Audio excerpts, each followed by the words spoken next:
Assalamualaikum warahmatullahi wabarakatuh.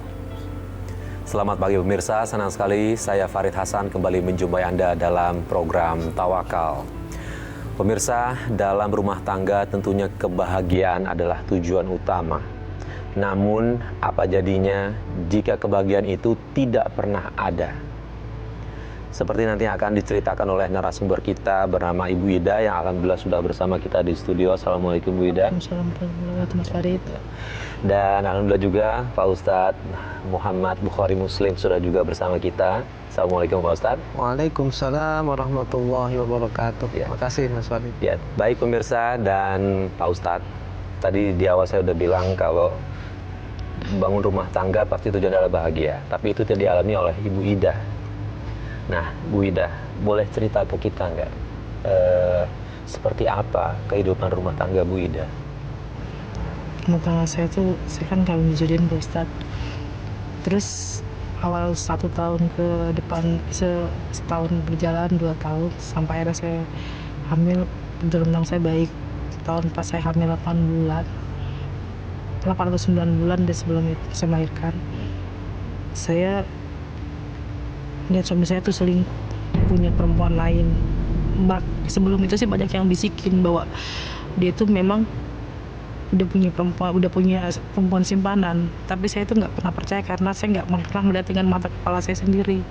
Mohon maaf saya potong Ida. Jadi udah ada banyak yang ngomong kalau suami Bu Ida ini menjalin hubungan dengan perempuan lain. Iya, udah sering yang banyak yang bicara, tapi nggak sampai suatu hari teman sahabat saya sendiri. Memang mereka tuh janji ketemuan di hotel. Saya lihat, itu saya diantar. Saya sendiri mata kepala saya udah lihat, menyaksikan. Saya pulang dalam keadaan saya kacau. Saya pulang, saya berpikir, saya nangis. Apa memang ini nasib saya, apa bagaimana Pak Ustadz? Saya ingin mengadu, tapi saya bingung gitu. Mohon maaf Bu Ida, saya potong lagi. Saat itu Bu Ida tahunya dia baru sebatas pacaran atau mohon maaf dia sudah menikah lagi? Belum Mas. Dengan perempuan. Saya tahunya itu hari saya ketemu di hotel.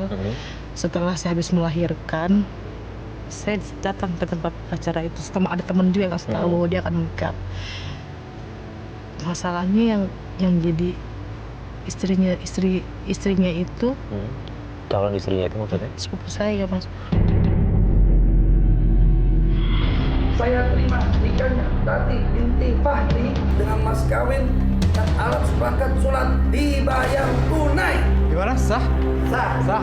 Alhamdulillah. Mas Burhan, Hah? Ngapain kamu datang sini?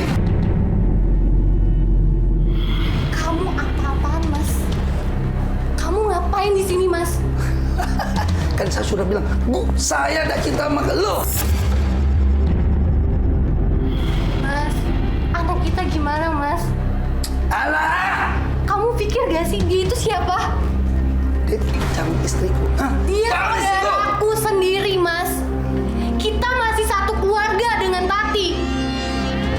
Tati, di mana otak kamu? Terserah kamu mau bilang apa. Yang penting kita udah sah. Kamu yang gak becus jadi istri. Kita sama-sama wanita Tati. Saya udah punya anak hasil dia. Kamu gak malu? Harusnya kamu bisa jaga suami kamu. Kenapa dia bisa lebih milih sama aku? Ya, Karena benar. kamu penggoda. Kamu itu nggak lebih dari seorang pelakor.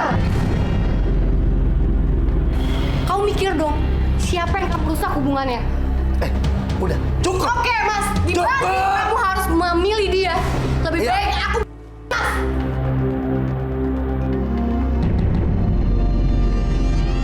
Rumah sakit, Pak. Rumah sakit. Ida. Ida. Mas, Mbak, tolong. Bangun Ida. Bangun Ida. Bangun. Ida. Pak Ustadz ini gimana Pak Ustadz? betul. Perlakuan suami seperti itu kepada istri? Pertama, Pak Ibu Ustadz. Ida, kita masih sekali bersyukur. Ya. Kalau urusan kesulitan, sebaiknya kita melihat orang yang lebih susah daripada kita. Ya. Misalnya kalau kita lihat mungkin dari sisi ekonomi, Ibu Ida ya lumayan lah ada, Iya. gitu kan. Ini bagian artinya Allah masih sayang di situ. Walaupun misalnya dari sisi lain tadi ternyata suaminya seperti itu, Allah ngasih dari sisi yang lain. Artinya kita melihat dari sisi positif, Ibu Ida. Saya pernah berpikir begitu, Ustadz, untuk melihat positifnya. Ya. Tapi setelah saya melahirkan, saya datang ke acara pernikahannya, nggak ada seorang satupun manusia yang simpati sama saya. Yang merasakan sakitnya hati saya, Ustadz. Ya. Sampai saya itu hari saya datang ke acara pengantin, acara nikah suami saya itu bawa silet. Tangan saya silet sendiri. Begini, Bu. Karena mata saya gelap, Ustadz. Ya betul. Begini, Bu Ida. Ini aspeknya pertama dari aspek hukum. Misalnya kita lihat dari sisi orang laki-laki menikah lagi. Misalnya gitu kan. Secara hukum syariah itu orang menikah lagi atau kita sebut poligami. Kata ulama itu ya kayak orang menikah. Artinya apa? Bisa jadi wajib, bisa jadi haram, bisa jadi mubah, bisa jadi sunnah gitu. Misalnya poligami secara fikih nih, memang dalam Qur'annya ya boleh gitu. Tapi boleh itu kalau tadi nih tidak mendolimi. Nah, berarti masih boleh. Tetapi kalau dengan menambah atau menikah lagi kok mendolimi, berarti dia ini salah. Itu Ibu. Nah ini dari posisi ini berdasarkan ceritanya Ibu Ida, dia tidak bertanggung jawab, justru misalnya menyia-nyiakan, misalnya gitu. Nah sebuah pernikahan tuh harus dibangun dari awal nih, misalnya begitu. Kalau misalnya seorang suami bisa bertanggung jawab, baik secara ekonomi, pendidikan, akhlak, kemuliaan, di hukum syariah itu boleh, gitu. Orang beribadah, anggaplah orang sering ngomong, poligami itu ibadah gitu loh, misalnya gitu loh. Kita harus tahu ibadah tuh nggak boleh ganggu orang, nggak boleh menyakitin orang. Oh ibadah kok menyakitin orang, namanya bukan lagi ibadah. Kan katanya mau ibadah kepada Allah, masa ibadah kita malah justru mengganggu orang, rasanya nggak pantas. Tadi Pak Ustadz, kalau kita dengar dari Buddha tadi cerita, dia sempat bahkan mau bunuh diri. Ya. Kemudian Bu Ida boleh cerita, gimana kelanjutannya? Itu hari pas selesai datang tuh saya di tempat acara pesta itu saya membunuh diri, Ustadz. Udah saya potong saya, tapi Allah masih selamatin saya. Saya dibawa ke rumah sakit sama orang-orang di sekitar situ, dibawa ke rumah sakit, terus saya agak membaik, nggak apa-apa sih, hanya cuman keberet sedikit. Saya pulang ke rumah, 2 hari pulang ke rumah, dia datang sama istrinya itu. Yang saya sakit hati sekali, Ustadz. Nggak tahu saya dendam sama keluarga apa bagaimana. Saya ngadu ke ibu, saya pikir ibu lah tempat saya untuk mengadu, ya kan? Betul. Saya datang ke rumah ibu saya bilang, Mi, suami saya itu udah kawin lagi sama orang yang dekat, yang kalian pada kenal semua. Dia bilang, kamu itu hanya ngada-ngada. Kalau laki-laki itu punya suami lebih dari satu tuh wajar. Makanya katanya kalau punya suami itu ikat matanya, ikat kakinya. Kamu berhias apa? Kurang baik bagaimana? Saya bilang, saya berhias, saya ladenin suami saya. Saya bilang gitu. Karena memang dari dulu dia tuh punya hubungan. Kalian aja yang hanya jodohkan saya dengan dia. Dia itu nggak mau sama saya, memang ada, karena memang dia memang dari dulu masih di sekolah dia sudah berhubungan. Ibu saya bilang, udah hadapin aja kenyataan itu, kamu sabar, toh bagian kamu banyak. Saya di situ saya pulang, Pak Ustadz, sempat saya pergi merenung sendiri.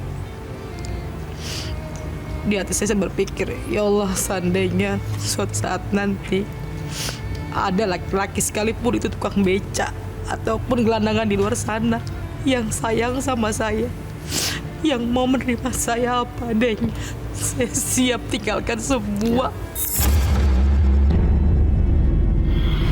Begini Bu Ida, ini perlu kita tanam dalam hati kita, di mana Allah mengatakan jangan kita berputus asa untuk mencari rahmatnya Allah, mencari ridhonya Allah. Sesulit apapun masalah yang menimpa kita, kita masih punya sandaran, gitu. Pasti. Makanya tadi kita masih bersyukur ternyata Allah masih selamatkan ibu. Ya kan? Ada upaya-upaya sudah putus asa ini. Padahal itu kan melakukan hal yang dilarang agama kan. Bukan 1-2 kali Ustaz. Ya, ini alhamdulillah artinya Allah ternyata dari sisi itu Allah masih sayang sama Bu Ida. Mas Farid, Pak Ustadz, bukan hanya itu aja. Setelah perempuan tinggal di rumah itu ada aja masalah, berantem. Iya, saya berusaha untuk sabar, ngalah. Yang ada iya, Pak Mas Farid. Yang ada di otak saya tuh hanya anak saya. Saya masih bertahan 14 tahun saya bertahan, Pak Ustadz. Demi anak sampai saya berantem sama suami saya difitnah lah segala macam, saya berantem, saya dipukul pakai sapu.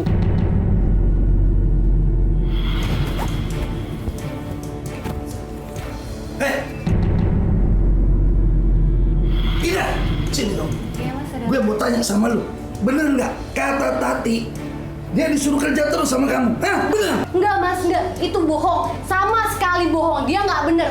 Dia nggak pernah sama sekali ngerjain pekerjaan rumah ini, Mas. Aku semuanya. Dia Mas yang bohong. Kamu yang suruh aku macam-macam. Kamu suruh aku ngepel, nyuci semuanya. Mas, tolong banget Mas, percaya sama aku sekali ini aja. Aku nggak pernah bohong, Mas. Dia yang bohong, Mas, sama Gue aku. dapet sama lu. Nggak, Mas, sumpah kamu harus percaya sama aku, Mas. Dia Jadi lo nuduh gua semuanya. pinter ya Allah ngebalikin fakta. Dasar lo pelakor lo. Udah. Mas, Lu malah nyalain gue ya? kenapa sih kamu?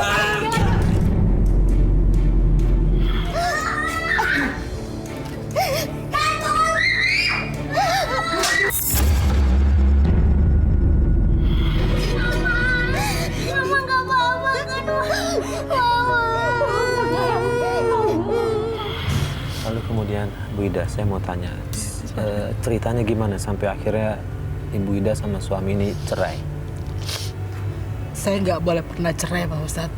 Mas Maksudnya? Farid sama orang tua saya, sama keluarga. Nggak boleh cerai? Kalau cerai katanya bukan satu keluarga yang malu, semua keluarga malu. Lalu Akhirnya saya pernah pergi jalan, saya ketemu sama laki-laki. Pria laki-laki ini lugu sekali, Pak Ustadz. Dia mau mendengarkan cerita saya, dia mau mendengarkan apa keluh hati saya. Dia hanya bilang, kita harus bersabar, mungkin ini cobaan. Coba kamu bertahan kuat. Terus saya pulang, saya apa adanya saya ituin, saya turut, saya layanin suami saya seperti apa yang teman laki saya bilangin. Terus nggak lama saya pergi lagi janjian, Pak Ustadz. Saya ketemu lagi. Pas janjian kedua itu saya ketemu suami saya datang. Kita berpapasan. Suami saya sama anak saya sama istrinya, saya lagi naik motor ketemu. Hari kami ribut di situ, Pak Ustadz. Mas, tadi filmnya seru ya, Mas? Bisa ya? Tapi aku lapar. Aku mau makan. Terus kamu pengen makan apa? Aku makan nasi goreng, minum es, makan yang coklat-coklat, pokoknya. Jangan cuma nasi goreng. Kalau Apa-apaan kamu ya? Ini siapa? Hah? Dia pacar aku, Mas. Beraninya ya kamu selingkuh dari aku. Karena Mas gak pernah mikirin perasaan aku. Apa sekarang Mas mikirin? Pas Mas poligami dengan Tati, aku gak masalah. Sekarang dia aku mau pacaran sama dia. Alah, kamu ya sama ya. Lu denger ya, jangan ganggu dia lagi. Aku sayang Mas sama dia, aku sayang. Udah, sekarang ayo. Apa sih Mas sakit? Ayo, Mas pulang. gak mau, aku mau sama dia. Aku mau sama dia, aku gak mau. Mas gak mau. Mas! Lu jago campur. Mas, udah Mas. Berhenti. Udah Mas. Dia tuh Mas, istriku. udah Berhenti. Mas, udah Mas, pulang Mas. Udah ayo. Sekarang ikut. Pelan-pelan Mas, Ikut Bapak. sakit, sakit. Masuk. Awas lu ya. Sekali lagi lu ganggu istri gua ya. Gua ajar lu.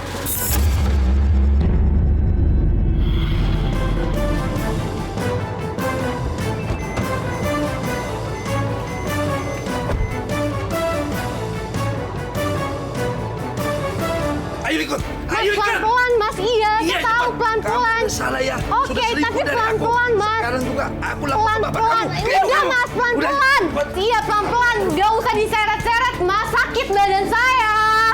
Ibu. Isi, Pak, Bu. Yuk, sana. Kenapa ini, Dak? Pak, Bu, dia ini udah selingkuh dari saya, Bu. Dia jalan-jalan sama laki-laki lain. Bener itu, Dak? Jawab. Saya begini juga karena Mas Burhan, Bu. Kamu ini bikin malu. Udah, Pak. Tahu diri. Kamu juga suami. Aku sakit, Pak. Aku sakit banget dikecewain sama Mas Burhan. Dia kayak gini ya. Aku bener-bener gak kuat, Pak. Aku sakit. Udah, ayo bangun sekarang. Pak, tolong ngertiin perasaan Ida, Pak. Ida nggak kuat sama Mas Burhan.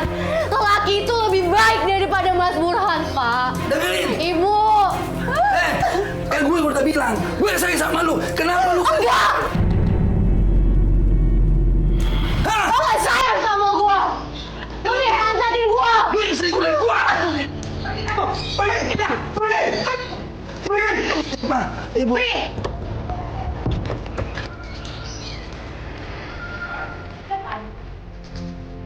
Saya nggak kuat sama semuanya. Kenapa kalian malah menyalahkan saya? Padahal dari awal saya disakiti suami saya. Kalian semua nggak sayang sama saya. Mendingan saya aja.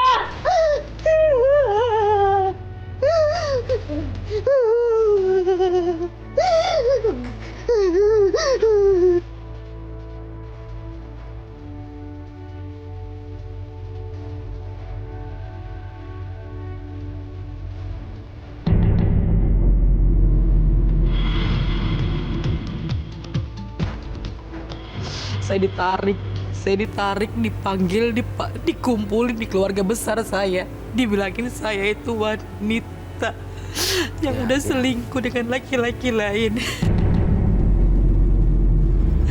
Saya bicara Pak Ustadz sama keluarga saya tidak seperti itu. Dia hanya teman saya.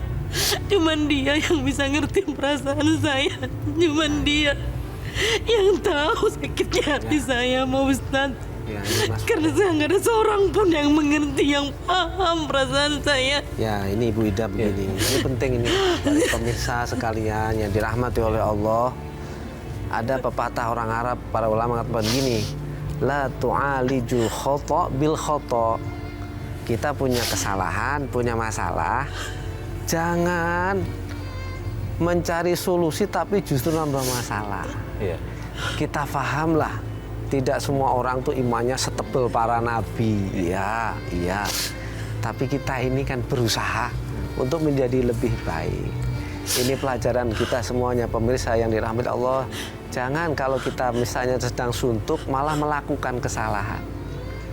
Kan mohon maaf nih, bukankah kita nggak boleh? Jangankan sudah punya suami. Iya. Wong kita yang belum punya suami atau masih pacaran saja hukumnya kan nggak boleh. Jalan bareng, kan haram itu, haram. Kholwat itu diharamkan dalam Islam, ya kan? Tetapi ini pelajaran kita lah. Tidak menutup kita masih bisa taubat kok, ya kan? Apalagi sudah diakuin nggak sampai berzina, kan gitu. Ya alhamdulillah. Tapi saudara pemirsa yang dirahmati Allah, zina itu kalau kata ulama tidak hanya ada zina mata, ada zina tangan, ada zina macam-macam kan. Nah itu, dan itu asal kita masih bertobat, insya Allah akan diampuni oleh Allah. Nah itu saya kira dengan gini, kalau Allah berfirman, falyabku katsira wal yadhaku qalila. Kita hendaklah banyak menangis, jangan banyak tertawa. Sedikitlah ketawa, banyaklah menangis. Sebagai tanda hati kita itu lembut. Insya Allah Ibu Ida dengan menangis, hatinya plong, kemudian nanti jadi enak rasanya. Saya kira itu. Mudah-mudahan semuanya kita diselamatkan oleh Allah. Ya Mas Farid ya. Amin ya rabbal alamin. tidak bilang kalau tadi di awal sudah bukan lagi suaminya. Kemudian itu udah ketuk palu pengadilan. Iya Pak, dia nggak pernah hadir di pengadilan Pak Ustadz. Yang hadir saya akhirnya ketuk palu, saya sendiri datang. Sah ke rumah. bercerai? Iya, saya datang ke rumah mama saya bawain akte cerai saya, sama ibu dibakar akte cerai ini. Karena tetap nggak suka. Katanya untuk apa kamu hadiahin ini buat saya? Saya nggak bangga katanya. Justru kamu udah bikin malu keluarga. Insya Allah Ibu ya, buat Ibu ya. Oke. Mudah-mudahan saya bisa. Iya. Amin, kita doakan. terusnya. Saya yang masih penasaran adalah ini Bu Ida kan dengan suami pertama punya pengalaman buruk seperti itu. Kemudian Bu Ida tetap memutuskan untuk menikah dengan lelaki yang sering curhat ini. Ya, betul. Mohon maaf, saya boleh tanya, bahagia Ibu Ida?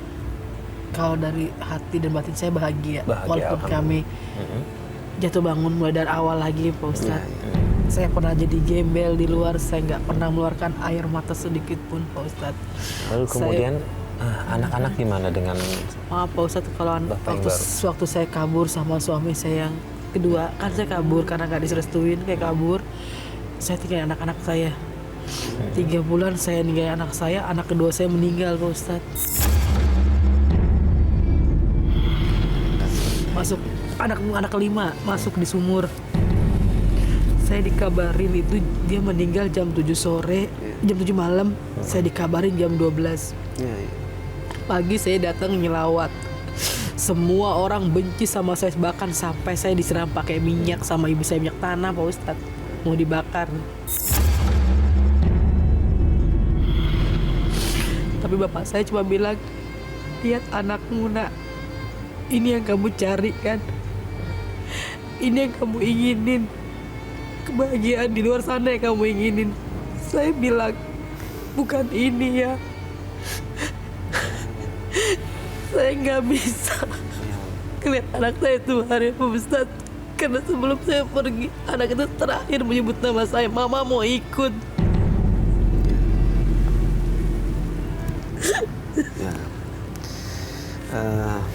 Ibu Ida yang saya sangat prihatin dan mengaruh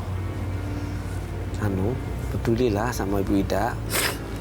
Ibu Ida harus masih berbahagialah. Ada hadis-hadis yang mendorong seorang ibu agar tetap kuat gitu. Walaupun itu mungkin karena kita anggap itu kesalahan kita, kesalahan ibu lah ya. Anaknya meninggal dunia nih masih kecil. Itu tabungan. Tabungan seorang ibu. Ya, makanya sabar. Ini tabungan nih. Bisa jadi itu nanti untuk menebus kesalahan-kesalahan kita. Kan dengan pengorbanan, bayangin seorang ibu melahirkan anak itu taruhannya nyawa. Ini sudah disusuin, sudah menginjak gede, Allah ambil. Ini sebuah tabungan, asal syaratnya penuh kesabaran. Ya itu tabungan. Mungkin di antara pengorbanan itulah Allah masih beri kekuatan, masih Allah beri kesadaran. Itu kita bersyukur, Masya Allah. Mudah-mudahan Ibu Ida terus sabar gitu kira-kira Mas Farid.